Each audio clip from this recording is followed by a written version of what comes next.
Nós vimos, Juliana, na reportagem a iniciativa do Carro Biblioteca da UFMG, mas muitos adolescentes consideram a leitura obrigatória das obras literárias uma atividade penosa, chata. Por que isso acontece?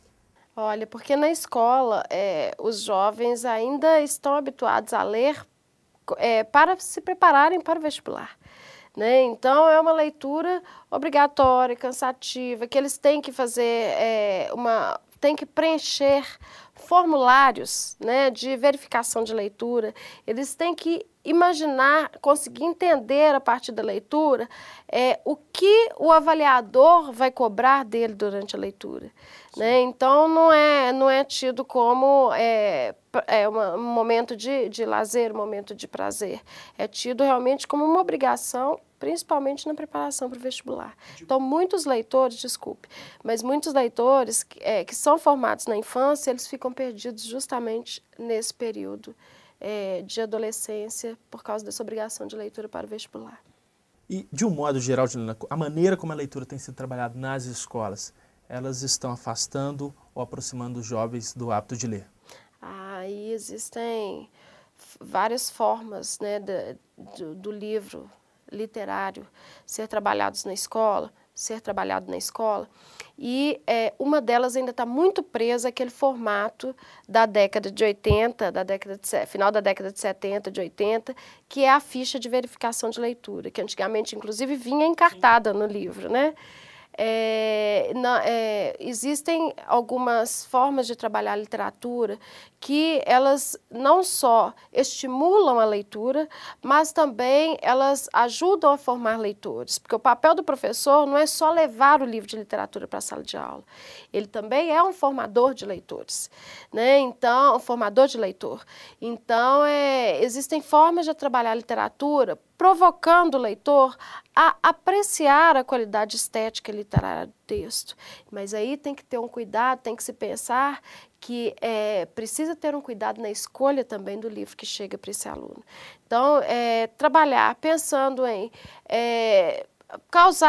provocar no leitor apreciação pela qualidade estética e literária, causar apreciação pelo belo também das imagens, quando o livro traz imagens, provocando o leitor a fazer associações de leitura, né? O leitor, ele traz para dentro da sua leitura todo o seu repertório de leitura e seu conhecimento de mundo. Né? Então, sensibilizar o leitor a fazer essas conexões, a estabelecer essas ligações, fazer pontes, de modo que a leitura fique mais atraente, né? Ao olhar do leitor, do neoleitor, do leitor jovem. E a internet, Juliana, ela aproxima ou afasta os jovens do hábito de ler? Qual é a sua avaliação sobre isso? Eu acho que a internet aproxima. Agora, aproxima de qual tipo de livro? Né? Talvez essa seja a pergunta mais adequada aos tempos modernos. Né? Então, qual tipo de livro que a internet aproxima?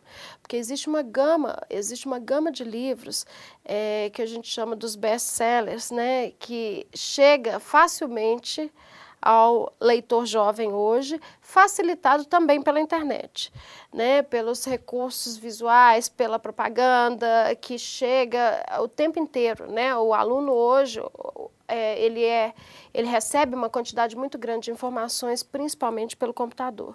Então, é necessário avaliar qual livro esse leitor está lendo. Qual livro que chega até ele?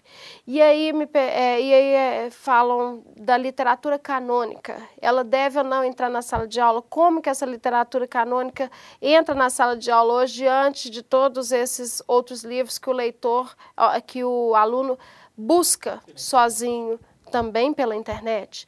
Né? Então, precisa se pensar que essa literatura canônica, ela precisa entrar dentro da sala de aula, sim, porque essa outra literatura, ele está chegando sozinho até ela. Ele está tendo acesso a ela sem um exercício, sem um movimento do professor, sem um movimento da escola. Juliana Valéria de Abreu, eu agradeço a participação e a gentileza da entrevista aqui para o programa da classe. Obrigada a você pela oportunidade. Confira agora as notícias da agenda.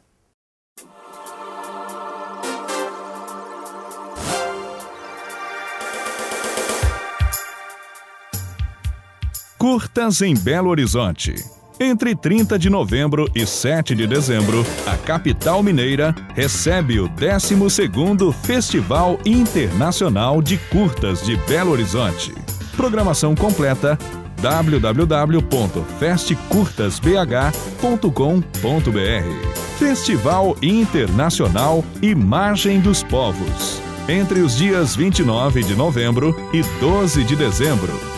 Durante 14 dias, escolas, associações comunitárias e organizações culturais terão acesso via internet ao repertório de filmes africanos, caribenhos e afro-americanos. Mostra de artesanato e desfile do projeto Costurando Ideias. Dias 15, 16 e 17 de dezembro, de 13 às 17 horas. Local, Simprominas. Rua Jaime Gomes, 198, Floresta, Belo Horizonte.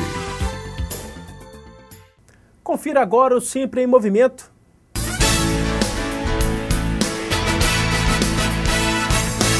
Em novembro, foi realizado pela Faculdade de Educação da UFMG, Seminário Nacional para discutir os dados da pesquisa sobre o trabalho docente na educação básica. Nós temos avançado, sobretudo, acho que nos últimos 8 anos no Brasil, nós tivemos mudanças significativas. O piso nacional salarial é uma dessas mudanças significativas. Eu acho que essa pesquisa, ela traz aí uma base de dados muito importante, significativa, dados de realidade que podem sim orientar políticas muito importantes no campo da formação, da carreira, das condições de trabalho, da saúde do professor e até mesmo do ponto de vista da melhoria para a educação básica no Brasil.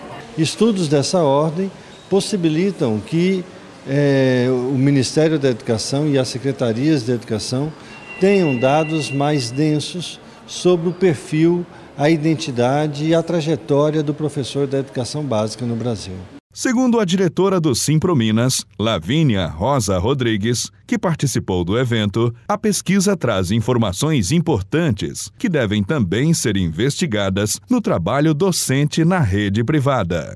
Eu acho que essa pesquisa sinaliza a importância que dê continuidade a esse tipo de investigação também em relação aos trabalhadores em educação da iniciativa privada, porque a gente observa que a preocupação sobre a formação, o trabalho docente está muito focada, está exclusivamente focada nos trabalhadores da educação básica pública, estadual, municipal, federal.